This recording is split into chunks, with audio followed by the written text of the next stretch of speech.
Bendiga. Vamos a el libro de Efesios, capítulo 4.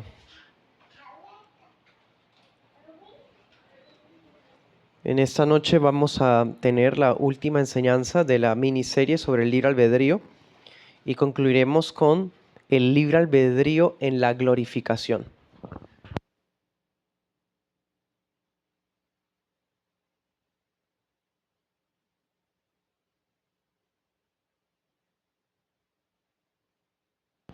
Efesios 4,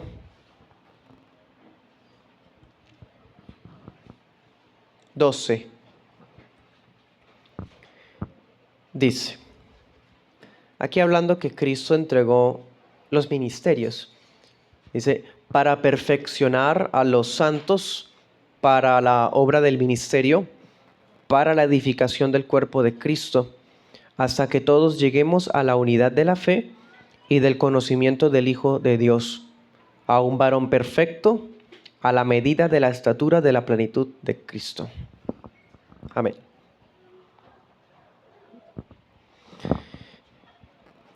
Bien, en esta enseñanza vamos a estar viendo el libre albedrío en el último de los estados del hombre. ¿Cuál fue el primero de los estados? El estado de inocencia. Cuando el tiempo en que Adán y Eva estaban en el Edén sin haber pecado. En ese entonces habíamos dicho que estaban en un estado de posse pecare, es decir, podían pecar, ¿sí? Luego pasamos al estado 2, que es el estado de pecado. Ya después de la caída, ya pues el ser humano sigue siendo libre, sigue siendo responsable, pero su libertad se encuentra condicionada a su naturaleza caída. Por lo tanto, él pues va a decidir basado en su voluntad no regenerada. Así que en términos de Agustín, habíamos dicho que era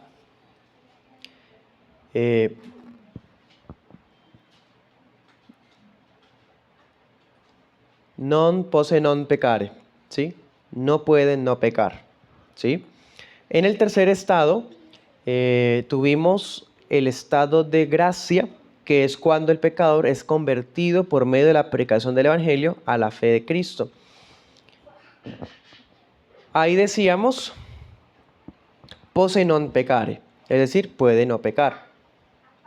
Es decir, ya hay una voluntad renovada que ayuda al creyente, por así decir, a abstenerse de cosas que antes no podía abstenerse. O sea, su voluntad en cierta medida se recupera de lo que se perdió en Adán, pero todavía hay en su naturaleza corrupción que lo inclina hacia el pecado.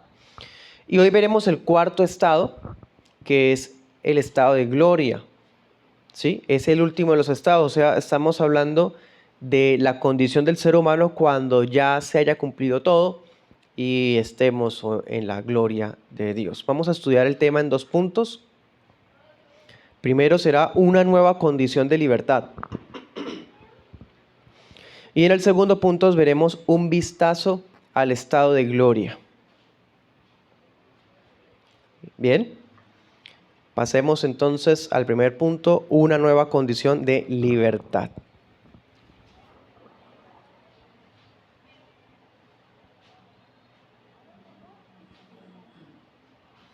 Y en este estado veremos non posse pecare.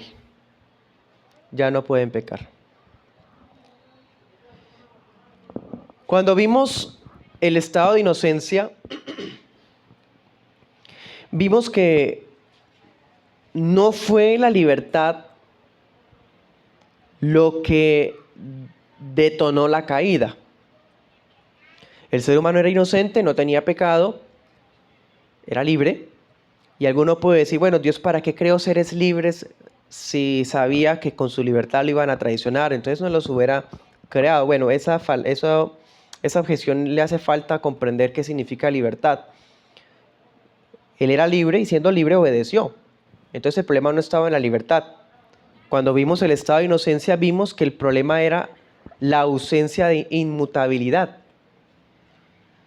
Es decir, él era libre, pero no era inmutable. Podía cambiar. Podían haber cambios en su ser que lo llevaran a modificar la libertad que usó bien, podía modificarla a usarla mal. Entonces el problema que desencadenó hacia la caída no fue la libertad, fue la falta de inmutabilidad. Claro, el hombre no tenía pecado, ¿cierto? Pero podía conocer el pecado, posse peccare. Y podía conocer el pecado o practicarlo si era persuadido a eso o si era cambiado en sus afectos para eso. Ustedes ven en la conversación de Eva, ella dice, no, el Señor nos ha dicho que ni siquiera tocáramos ese árbol, el fruto de ese árbol. O sea, ella entra a un momento en el que empieza a debatirse en este cambio de opinión, a reconsiderar, a analizar, a evaluar, ¿sí? O sea, vemos que se está dejando persuadir, está cambiando en sus afectos hasta que ya vio que ese árbol no es malo, sino que era bueno. ¿Sí? Hubo un cambio en su libertad, no, en su apreciación de las cosas. ¿Sí? Seguía siendo libre, pero fue cambiante. Y Satanás aprovechó eso. Lo logró a través de la tentación, con bastante astucia, logró hacer caer a Eva y luego a Adán. En el estado de gloria, las cosas van a cambiar. Cuando vimos en el estado de inocencia, su libertad no les alcanzó, ¿sí? Ellos pues voluntariamente pecaron. En el estado de pecado, el pecador es voluntariamente pecador, él no lo obligan a eso. Él ama el pecado y ama su condición. De hecho, la excusa, hasta puede usar la Biblia como pretexto. Aún entre los cristianos en el estado de gracia, luchamos contra el pecado, somos derrotados muchas veces con el pecado, reincidimos muchas veces en el pecado, ¿sí? Tenemos una constante pelea espiritual en nuestro ser interior, decía Pablo. Entonces, en el estado de gloria, la voluntad del hombre es perfeccionada, ¿sí? Eso que le hacía falta con Adán, lo recibimos en el estado de gloria. Es decir, esa voluntad que Adán tenía era libre, era pura, pero era mutable, podía cambiar. Cuando estemos en el estado de gloria, nuestra voluntad sigue siendo libre, ¿sí? Ahora será sin pecado, pero también será perfeccionada porque va a ser inmutablemente libre para querer solo el bien, ¿sí? Ya no habrá en nosotros esa lucha que tenemos hoy, de que a veces lo que no quiero eso hago, o a veces termino queriendo lo que sé que está mal. Esa lucha espiritual que viven los creyentes se va a acabar en el estado de gloria y nuestra voluntad va a ser perfeccionada y vamos a tener una libertad inmutable. Ahí sí ya, entonces, non posse peccare, no podemos pecar, no podremos pecar, ¿sí? Ya no podremos, ya no querremos pecar, ¿sí? Ya no existirá más la posibilidad de caer. Esa es como la añoranza más profunda de un hijo de Dios. Ya se acabó. Los rezagos ya no quedarán de la corrupción del viejo hombre. Ya no estaremos a la deriva de la constante tentación de los apetitos carnales, del mundo, del diablo. Vamos a disfrutar lo que disfrutan hoy los ángeles escogidos. En alguna ocasión insinuamos o mencionamos que los ángeles caídos, ellos no todos cayeron, cayó un porcentaje de los ángeles, y los que no cayeron fueron los ángeles escogidos, ¿sí? Esos que son escogidos no pueden caer. Ellos ya, su voluntad fue hecha inmutable. Antes de eso era mutable, por eso siguieron a Satanás. ¿Me hago entender? Así va a pasar con nosotros. La voluntad de los ángeles hoy día está, si me permiten la expresión, sellada. Ya no van a cambiar de parecer. O sea, si hay un número de demonios, no van a haber más demonios. Porque los ángeles que hoy quedaron con Dios son escogidos, son santos, no van a caer, ¿sí? Y los que cayeron no van a arrepentirse porque el arrepentimiento es un don que Dios dio solamente a los seres humanos, ¿sí? Entonces no va a aumentar el número de ángeles escogidos, ¿sí? A lo que hoy es que, como ocurrió con los ángeles que no cayeron, nuestras voluntades estarán plenamente inclinadas hacia la santidad. Ya no habrá la consideración como con Eva escuchando, no habrá la influencia o la manipulación como en el caso de Adán, ya no habrá la corrupción de nuestro ser siempre gritándonos o llevándonos hacia el mal, ya no existirá eso, sino que nuestra naturaleza como ya va a ser plena, transformada, entonces siempre va a ser inclinada hacia la santidad, hacia la adoración voluntaria por toda la eternidad. ¿Sí? Esa será la nueva condición de libertad. Entonces dense cuenta, el libre albedrío seguirá existiendo. Pero como nuestra naturaleza va a ser plena, perfecta, transformada, voluntariamente siempre nos inclinaremos al bien. Ya no habrá lucha entre el bien y el mal en nosotros. A veces esa lucha moral en nuestro ser de querer el bien y terminar haciendo el mal, ya eso no va a estar. Porque siempre habrá una armonía entre querer y poder hacer el bien. Y seguiremos siendo libres. Bien, vamos al segundo punto. Un vistazo al estado de gloria. Alguien puede decir, bueno, eso de estado de gloria, eso no es bíblico porque la Biblia no lo habla. Bueno, es un tecnicismo teológico que ayuda a entender una etapa de la vida que seguirá después de esta que estamos viviendo hoy. Pero como tal el concepto sí es bíblico. Por ejemplo, en Romanos 8:30, un pasaje que hemos leído muchas veces, dice, a los que predestinó, a estos también llamó. Y a los que llamó, a estos también justificó. Y a los que justificó, a esos también glorificó. ¿Sí? Eso es lo que se conoce como el ordus salutis, el orden de salvación. El predestinado va a ser llamado eficazmente, el llamado eficazmente va a ser justificado y el justificado va a ser glorificado. Nosotros ahorita, si seguimos ese orden, vamos en justificado. Ahí vamos todos por medio de la fe. Pero esto es tan real que Pablo lo habla en términos pasados. A estos glorificó. O sea, es tan cierta la salvación de nosotros que es como si ya fuéramos glorificados. Pero todavía no lo hemos sido. El clásico ya, pero todavía no. ¿Sí? Entonces, después de justificado, después de esta vida en la que hemos sido justificados por medio de la fe, cuando estemos en la gloria, ¿será qué? La glorificación. Entonces, el término sí es bíblico en cierta manera. Entonces, no le diga estado de gloria, digamos el estado de glorificación, si queremos ser más textuales. ¿Sí? En el estado de gracia, hoy nosotros estamos en vías de perfeccionamiento. ¿Se acuerdan? La santificación. Vamos caminando en el peregrinaje, siendo santificados por el Espíritu Santo, por la palabra de Cristo, por la misericordia y el poder de Dios Padre, ¿sí? Pero estamos en el perfeccionamiento. Y el estado de gloria es la glorificación, cuando ese perfeccionamiento ya se cumplió, llegó al perfeccionamiento. Es el último eslabón del orden de la salvación, la glorificación. Y pues uno puede preguntarse, bueno, ya lo respondí, pero ¿será anulada nuestra libertad?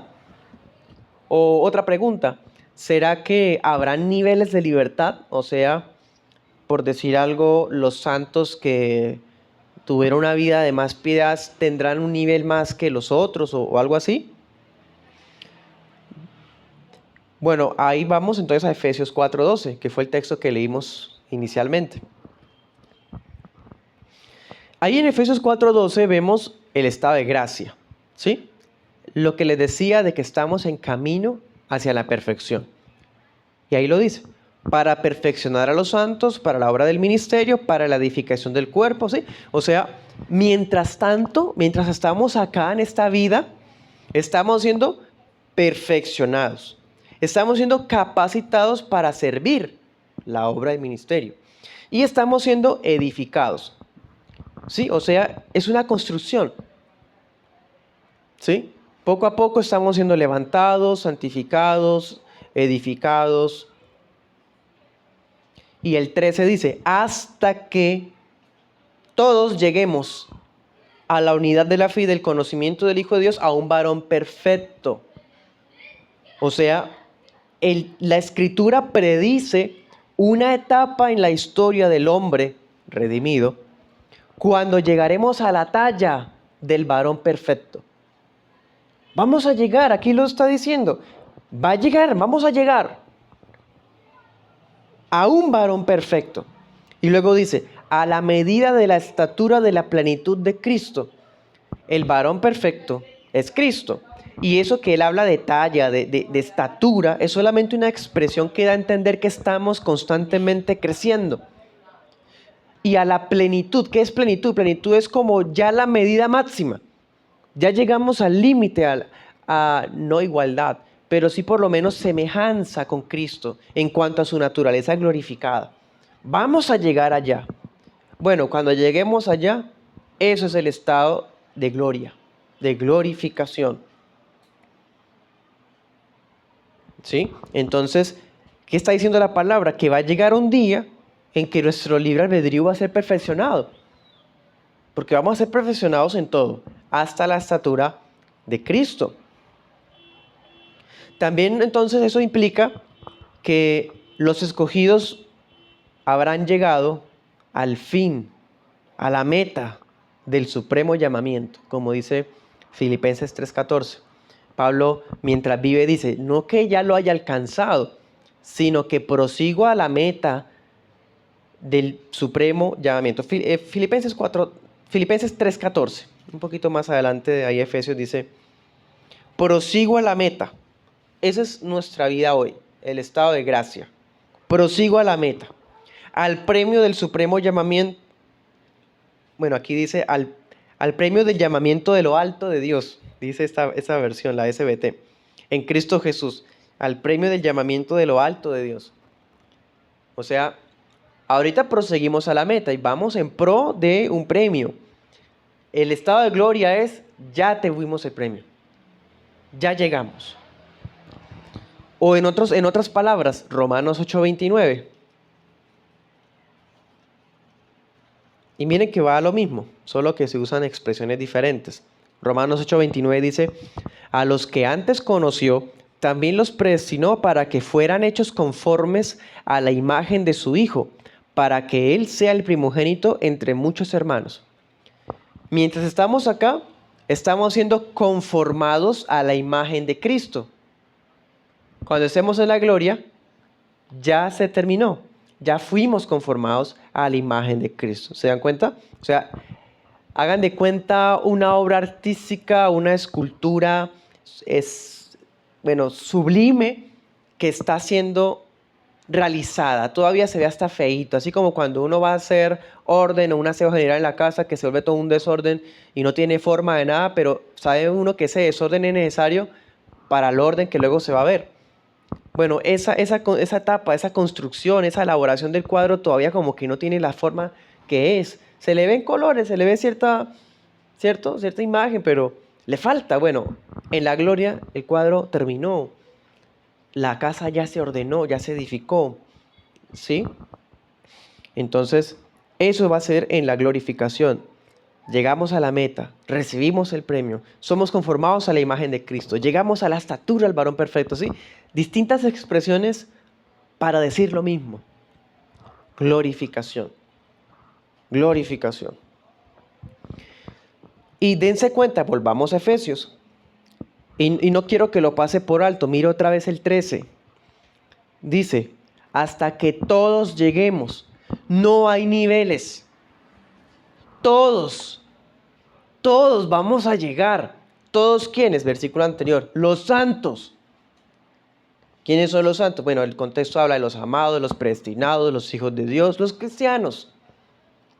Bueno, vamos a llegar. Y miren cómo lo llama, la unidad de la fe. Vamos a tener ahí sí todos el mismo nivel de fe. ¿Y el mismo nivel de qué más? Dice, de conocimiento del Hijo. Uno cuando empieza a empaparse, por ejemplo, en la teología sistemática, a leer libros sobre cristología, uno dice, yo no sé nada, nada. Pero vamos a llegar todos a la misma medida al conocimiento del Hijo. O sea, todo lo que varones eruditos, santos, llegaron a descubrir en sus horas, desgastando su vida, su salud, para llegar a conclusiones tan magníficas que todavía son útiles, de siglos de la iglesia. No todos los cristianos en esta vida estudiaron eso. Muchos murieron con tan solamente saber que el Señor murió por ellos. Y otros pudieron profundizar cosas, bueno, casi que adelantándose a cosas que iban a saber en el cielo. Pues bien, cuando lleguemos a la gloria, estaremos todos en el mismo nivel de conocimiento de Cristo. Vamos a tener todos el mismo nivel de doctorado eterno celestial de cristología, conociendo a Cristo como Él es. Todos, no hay diferencias, todos los redimidos seremos perfeccionados a la semejanza del Jesús glorificado. ¿Sí? Es decir, el libre albedrío que tendré yo lo va a tener el hermano y la hermana tal. El mismo albedrío que en ese momento tendrán los santos del Nuevo Testamento, los santos del Antiguo Testamento, que bueno, fueron varones admirados por nosotros, va a ser el mismo que nosotros, la misma libertad, ¿sí? La misma unidad de la fe y del conocimiento. Otra pregunta, ¿a partir de qué momento uno entra al estado de glorificación? Ahora que estamos echando un vistazo al estado de gloria, vamos a Hebreos 12:23. Hebreos 12:23.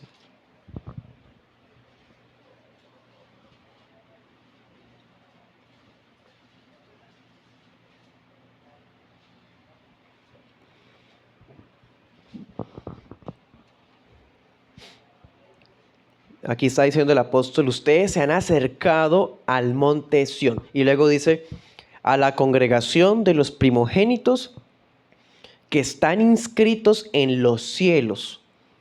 Y a Dios, el juez de todos, y a los espíritus de los justos hechos perfectos. Hermanos, ¿a partir de qué momento entramos en el estado de glorificación? ¿Cuándo uno puede decir, ya, llegué a la meta, el supremo llamamiento? Dos cosas, o dos alternativas, o dos maneras de responderlo. En el día del arrebatamiento, o cuando muramos. Ahí.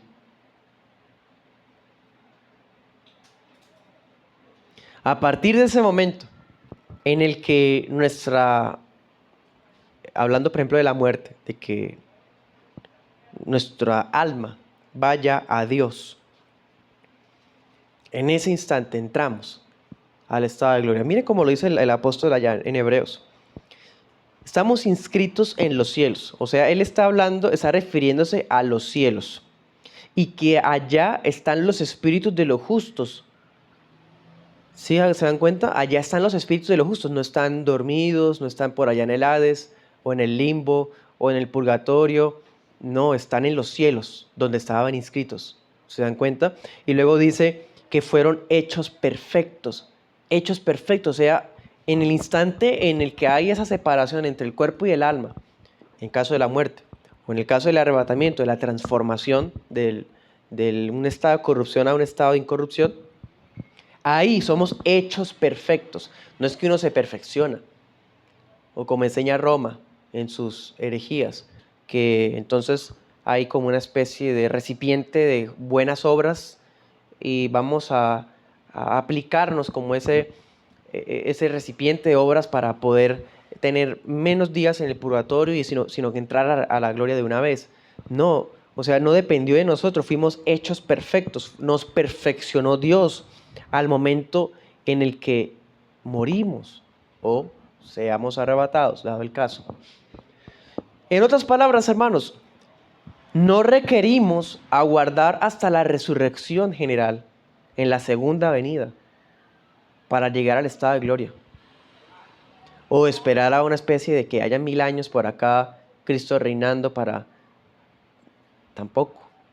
o que sea necesario esperar a que haya el establecimiento de cielos nuevos y tierra nueva.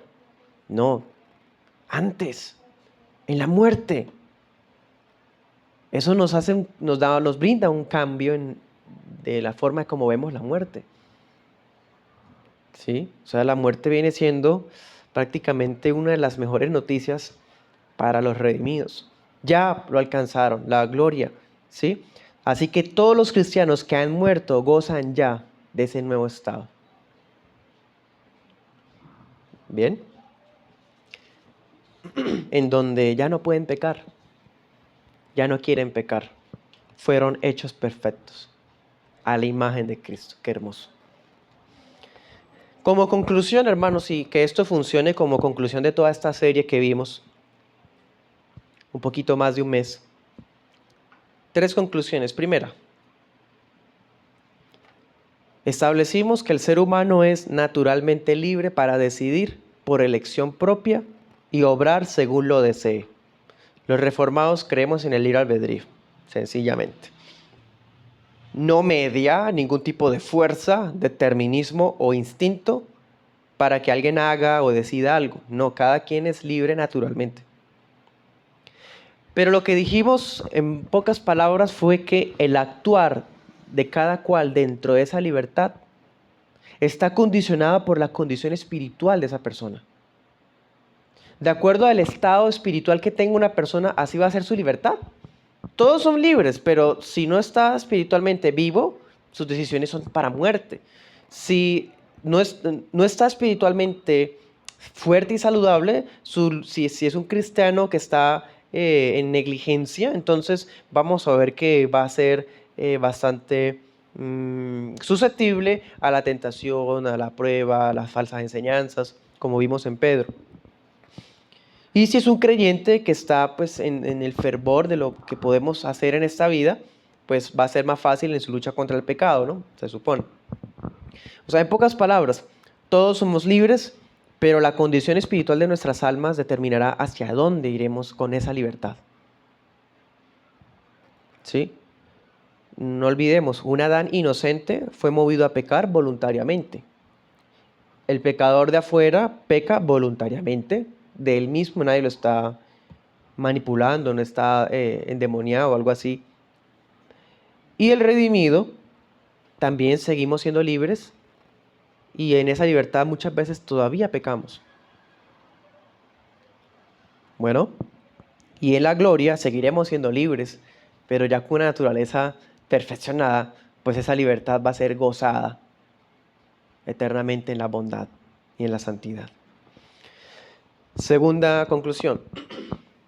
El hombre siempre es libre y responsable en cualquiera de sus estados. Siempre obra según el estado de su ser, de su voluntad, de su carácter. Un carácter regenerado, una voluntad regenerada, pues va a tomar buenas decisiones. En cuanto al pecado, ¿no? Me refiero. Así que esto nos lleva a una conclusión práctica, hermanos.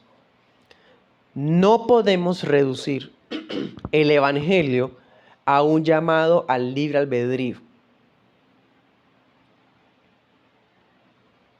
¿Sí? Esto aclara la forma en que evangelizamos.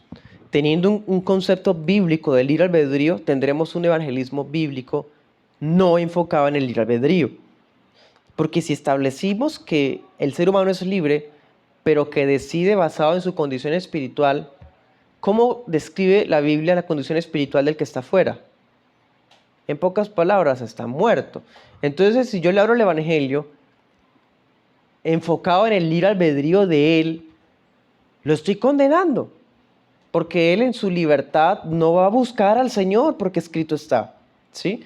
No podemos reducir el evangelio a un llamado al libre pecador. Ven, pasa aquí al frente, di estas palabras, por favor, acepta tal cosa, repite conmigo. No, porque la persona que necesita el evangelio, bueno, el pecador que necesita el evangelio para nacer de nuevo, no posee de sí mismo el deseo ni el poder para venir. Eso ya también lo mostramos.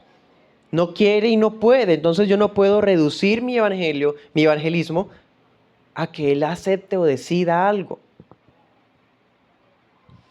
Entonces, hermanos, entendiendo bíblicamente el libre albedrío, podemos poner al descubierto el falso evangelio decisionista. Usted lo capta. Esas personas que dicen es que tú tienes que dar lo mejor de ti mismo, solamente tienes que aceptarlo, aceptar a Cristo con tu corazón. eh, todos somos buenos, todos tenemos a Dios en el corazón y cada cual va a decidir. Bueno, dése cuenta que todo está girando alrededor de lo que el hombre puede o quiere hacer. Y la Biblia no dice nada de eso. Que naturalmente el hombre no quiere y no puede. Eso es lo que dice la Biblia. ¿Sí? Entonces, no vamos a reducir nuestro evangelismo al libre albedrío, porque ningún hombre buscó ni vino de sí mismo al Dios Trino, sin que Dios haya obrado primero en su corazón. Ahí sí ya hablamos de un evangelismo bíblico. Compartimos el evangelio, ¿se acuerdan? Como si dependiera de nosotros, pero reconociendo que Dios es el que obrará en el interior de la persona que oye el mensaje. Y tercera conclusión,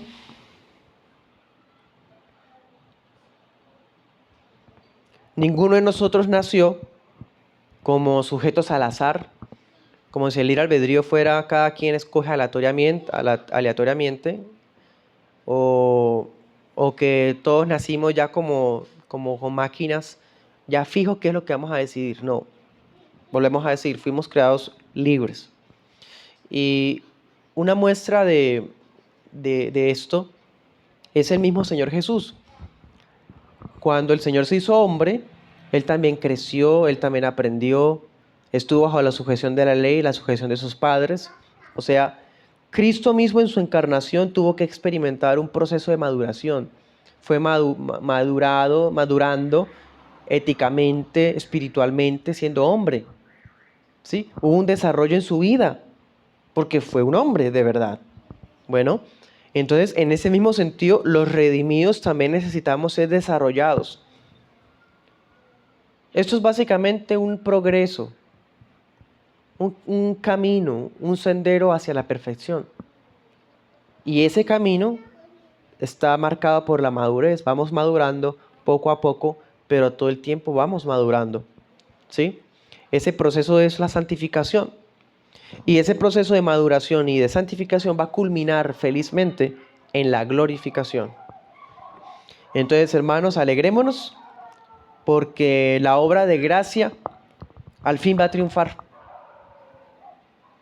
Al fin va a triunfar. Ya sabemos lo que va a ocurrir, ya sabemos quién es el que va a ganar, ya sabemos cómo nos va a ir.